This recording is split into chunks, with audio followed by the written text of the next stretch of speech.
I'm so interested to see how you change and get into the subject's head for each of these books. And I remember last year when we spoke about Anne Boleyn, you said you didn't have quite as much sympathy for her, but that started to change as you were writing it. I think if I remember it.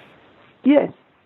Yes, if you start to see things from someone's point of view, things become a little bit clearer. I mean, this is fiction, of course, so we can't know what the real Anne Boleyn thought, and we can't know exactly what her motivations were, but I think they're pretty clear in some cases.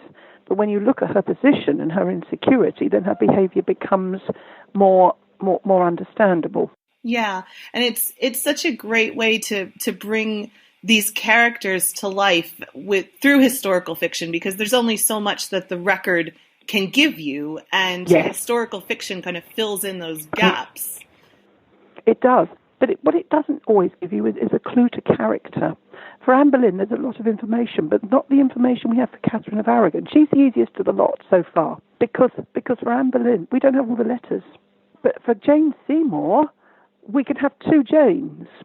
You could have the one who is the virtuous and willing instrument, a biddable instrument of an ambitious family and an ardent king, or you could have the scheming adventuress who's, determined to topple her predecessor. And gets what she wants. Before you started writing this book, had you had a specific view on her? Did you lean one way or another? And then I had a rather different view. I thought she had a certain amount of ambition, but I also thought that she had the makings of a matriarch, and that might have been in keeping with her family. But having looked at her story again, I looked at the evidence forensically. I went through it for clues as to character.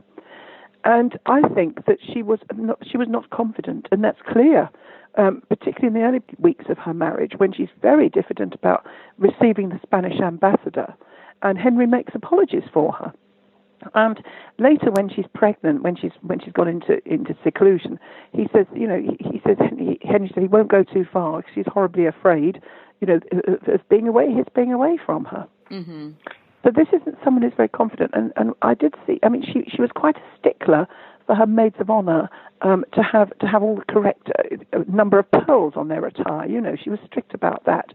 She confessed to Henry that she wanted the Lady Mary back at court, his daughter, because she had no one else to make merry with, who was of her status. This isn't, to me, a snobbish knight's daughter. It's someone who probably feels lacking beside all the great ladies of the court. Sure. And is compensating by overstating that status. So that's how I see her. Yes, I think she may have been a matriarch, but I don't get that impression so much from having looked at her from this point of view. But again, it's a fictional representation, but it is drawn on a lot of research.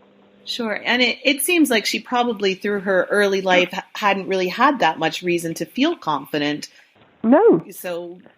No, I mean, there's this big question. Why were her younger sisters married first?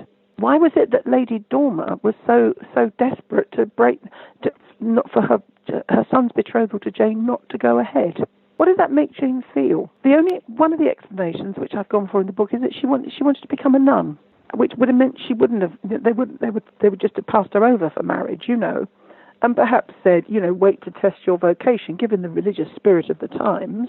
But that's a fictional representation based on, trying to answer the question of why no husband was found, and also based on her fact that she pleaded for the monasteries to be saved. She was clearly a traditionalist and was distressed at the thought of them being closed. I'm thinking, did she ever at one time want to enter a convent?